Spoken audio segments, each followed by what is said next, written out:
Hello, and welcome to my YouTube channel, Reading Little Blue Books, out loud, while stoned. In this video, we're going to do part 4 of Little Blue Book number 1069, titled The Conquest of Fear, written by Leo Markun. Copyright 1920s, somewhere around that time. There you go.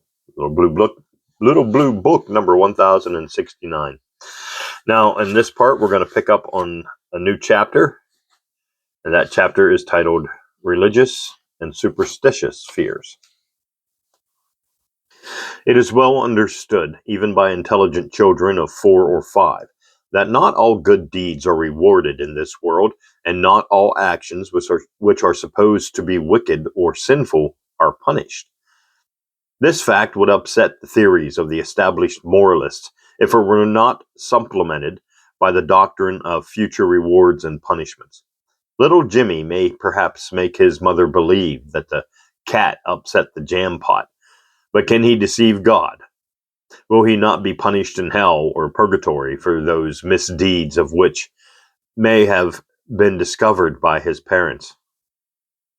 An imaginative child or childlike adult may be very much troubled by the dread of eternal torments. Many nervous and insane individuals owe their mental disorders to the fear of Satan and his horned assistants. There was a time when practically all the English-speaking people, under the influence of the Calvinistic teachings, were shaking with terror at the thought of the hungry flames of the netherworld.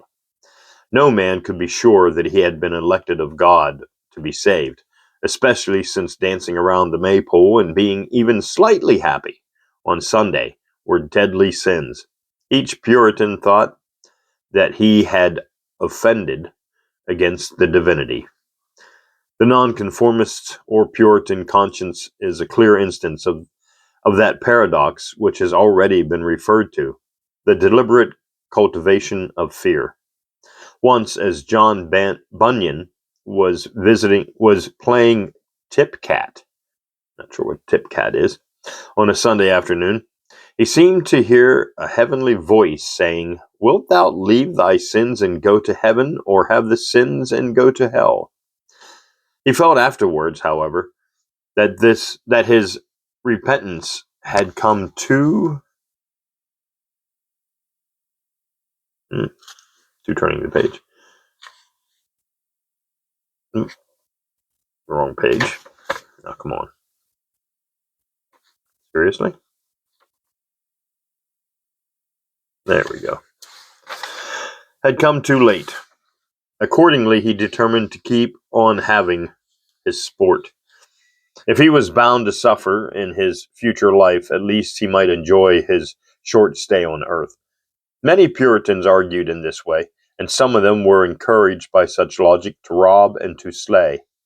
Bunyan, however, was evidently a brand which God particularly desired to save from his burning. Shortly after he had heard the warning words from above, he was standing idly beside a house, cursing to relieve his boredom. Fun times.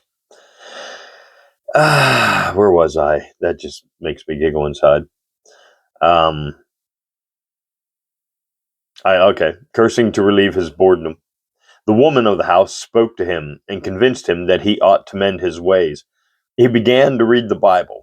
He gave up, along with dancing, the practice which seemed to him equally sinful, of helping to ring the church bells on Sundays and holidays. The enemies of Bunyan accused him of being a wizard, an agent of the devil. It was the fashion at that time in England and throughout Europe to accuse all persons who were for any reason feared or disliked of knowing rather too much about witchcraft. Until comparatively recent times, practically all monotheists have had definite tendencies toward dualism. Jehovah is the only God, chanted Christians and Jews and Mohammedans.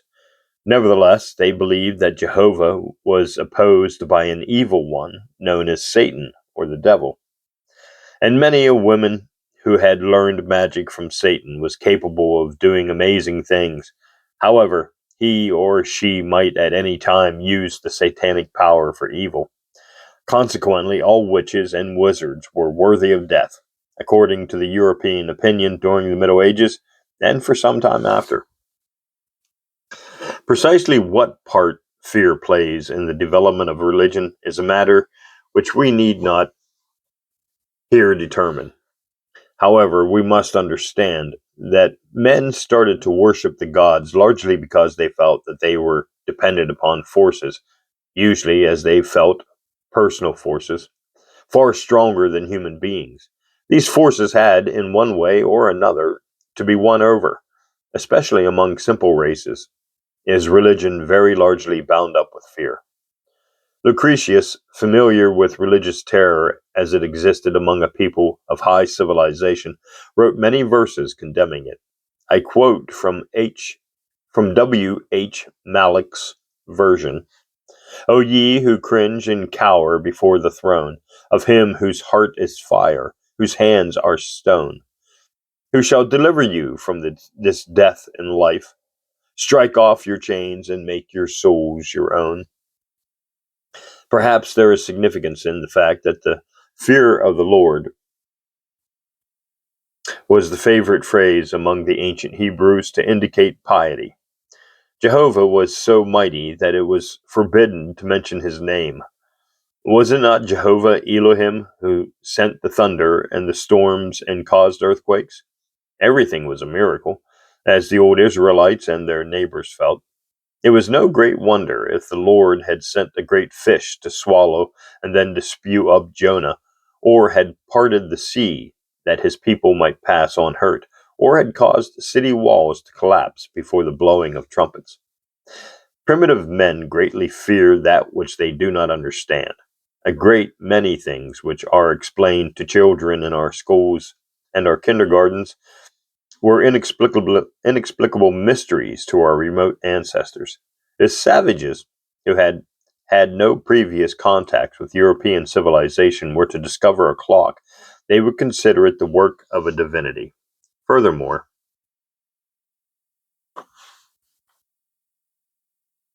they probably would set a taboo about it, strictly forbid all members of the tribe to approach it. The priest or medicine man, though, might be permitted to examine it because of his supposed power to control the mysteries and the unknown. The simpler the people, provided they have priests at all, the greater the influence of the holy man. As ordinary mortals gain some knowledge of the phenomena about them, they have less reason to call upon the God comprehending man to assist them. The holy person frequently has power to propitiate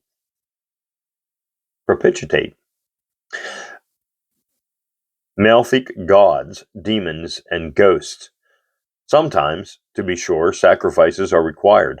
The priest may receive all or a generous portion of the food and the other articles which are devoted to the divinity.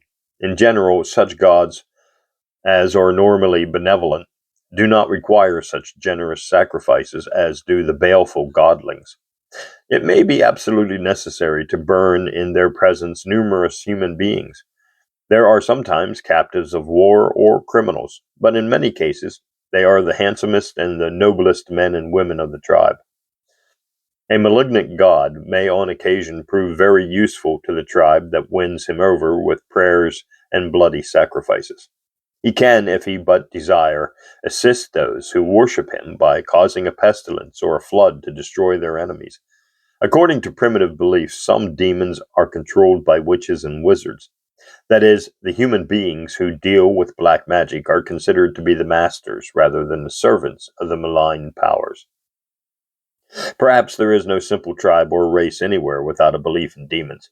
Even though a higher deity be worshipped, they are superstitious fears of the demons. In many parts of Europe and the United States, people still accept without question the teaching that witches and ghosts are dangerous.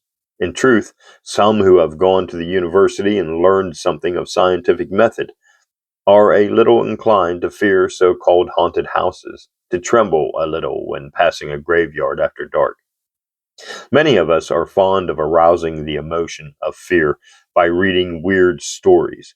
That is possible to people of some rationalistic and scientific training is sufficient to demonstrate the importance of demonology.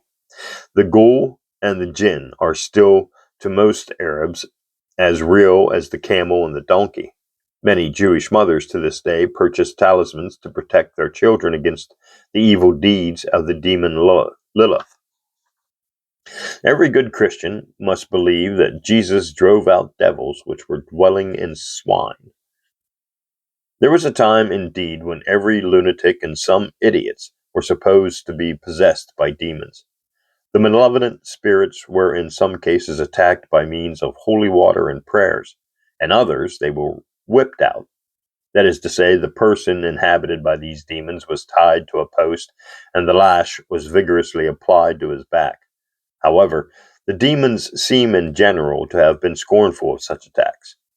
As we may imagine, a madman subjected to floggings becomes more rather than less insane.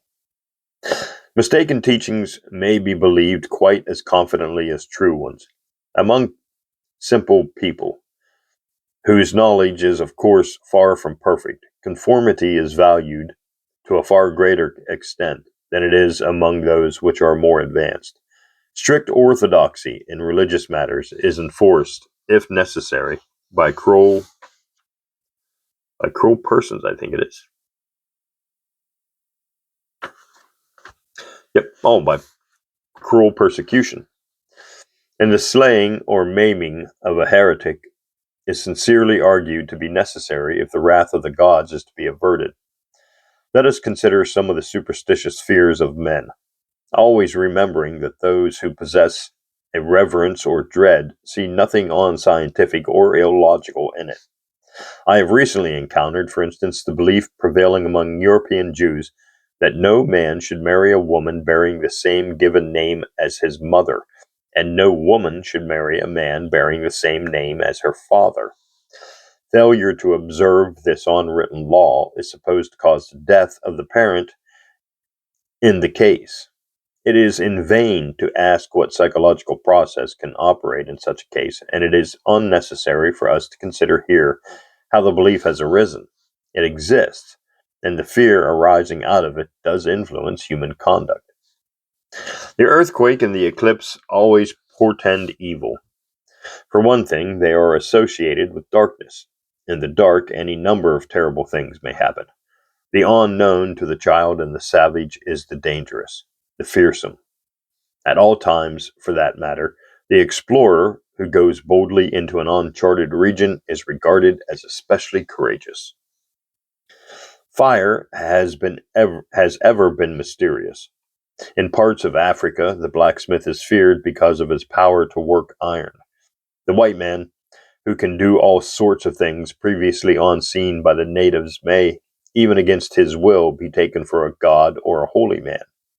The American Indians had but to see the firearms of the Europeans to be convinced that they were dealing with the superior beings. When, however, the white man proved that they had ordinary human impulses, and when they permitted some of the aborigines to acquire arms and to learn how to use them, they stripped themselves of their divinity. During the Middle Ages, exceptional learning and skill were regarded with superstitious fear. Michael Scott, whose knowledge was much too great to be understood by his neighbors, soon acquired a reputation for sorcery. Dante placed him, for this reason, in the eighth circle of hell. Oh, good God. Among the witches who were put to death in Ireland and elsewhere, many were assumed to be in communication with Satan simply because they knew how to compound herbs with which they cured disease. It was not necessary to prove that a woman had done anything evil, or so much as to allege that she had. If she had power over the unknown, she was a dangerous person to leave among the living. So she was burnt so that the survivors might be secure. Even among devils, primitive man believes that those which are known are less malignant and less powerful than those which are unknown. Ignorance is the greatest creator of fear.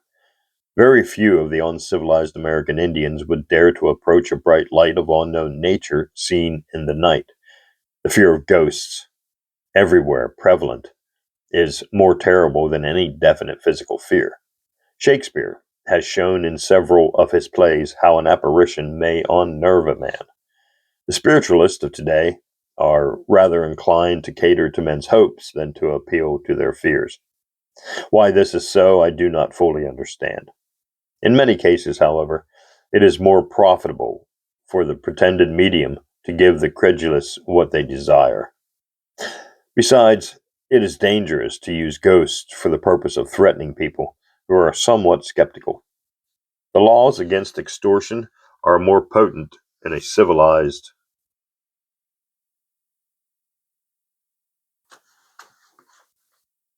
community than they are in the village of equatorial Africa.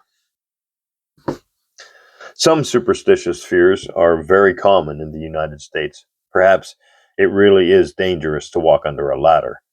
A can of paint or the painter himself may tumble down upon the bold pedestrian. But is there any hazard in breaking a mirror along from that of getting a splinter of glass into one's hand or having to purchase a new mirror to replace the one which has been broken? Is it worse to sleep in room 13 than in room 12 or 14? Can any difficulty arise out of having 13 people to dinner, providing that sufficient food has been prepared for them? Should we stay in bed all day Friday, lest some mishap befall us? If the superstitious fears were merely laughable, there would be no particular reason for dwelling upon them. Like other fears, however, they paralyze. 13th Street may be just as broad and well paved as any thoroughfare in town, but it is avoided. Friday may be the most convenient time to start a new enterprise, but the matter is held over until Saturday or Monday, or some other day which is held to be particularly lucky. It is surprising how people who appear to be intelligent and educated will waste energy, time, and money to avoid evil portents. There has at times been a feeling that trees, which are not propagated from seed and which never bear fruit, are particularly sinister. The people of southern Europe used to dread future dangers when a cultivated olive became wild. Even in our own time, the work of Luther Burbank has been considered by many to be provocative of divine wrath. A few centuries ago, Burbank could not have done very much work in the improvement of plants without being denounced as an agent of his satanic majesty. Observe, however, that Burbank has greatly helped to dissipate needless fears.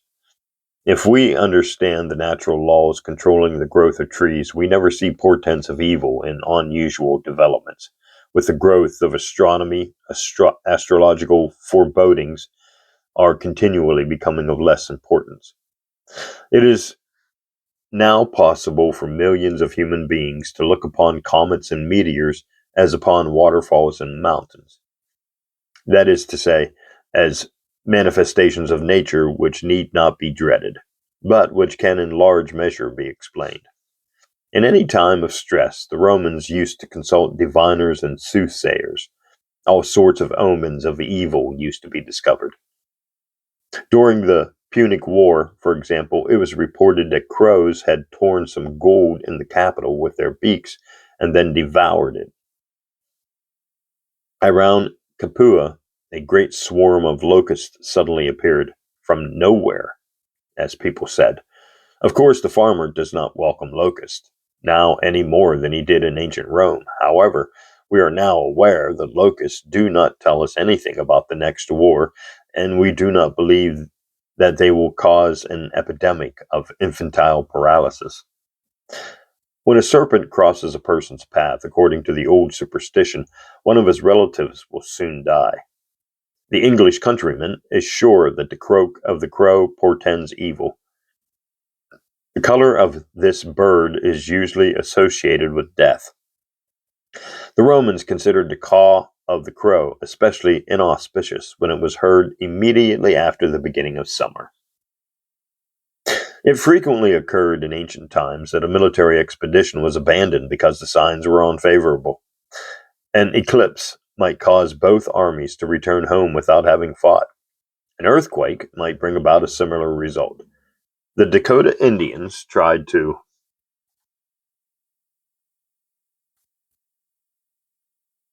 drive off the demons which hovered about the time of the eclipse.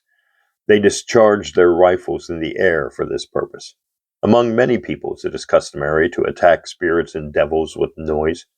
Shooting firearms and lighting firecrackers and shouting are, in many regions of the world, essential parts of weddings and funeral ceremonies. Lightning, the Pythagoreans thought, was intended to terrify, not the people living upon the earth, but only the damned in the underworld.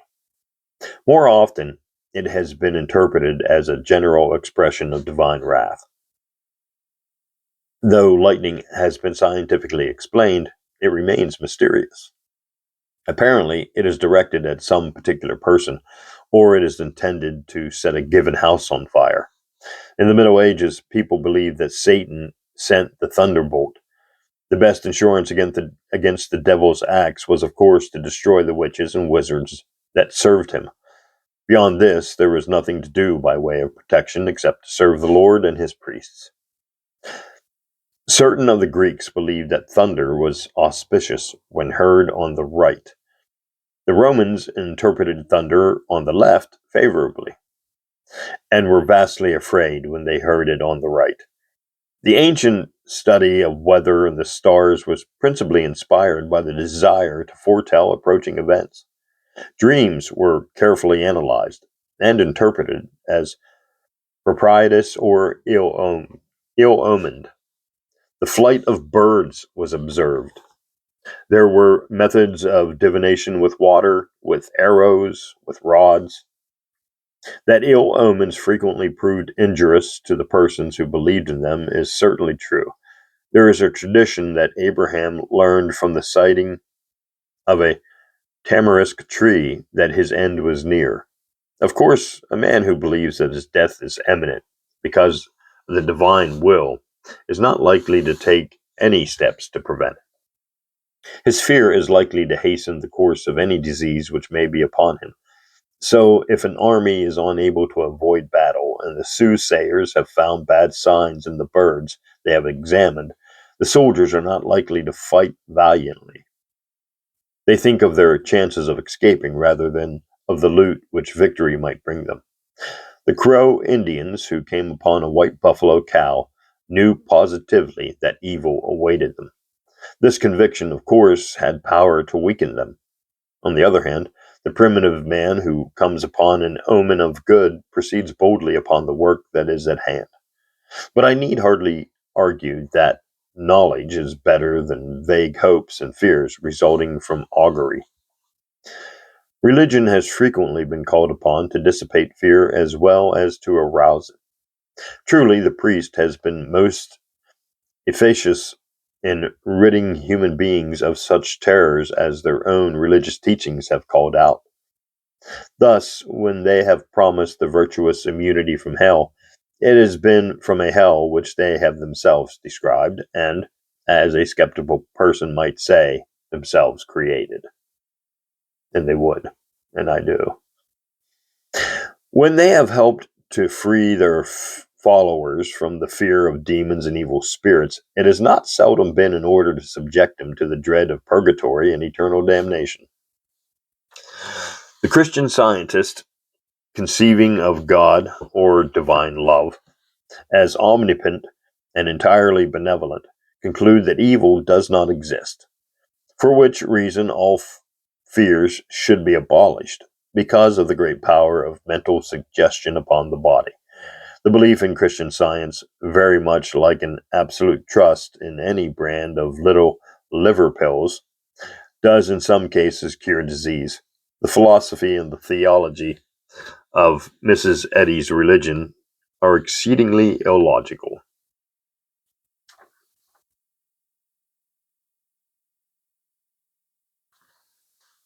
This is perhaps not a fatal weakness, since fears are wont to be of irrational origin.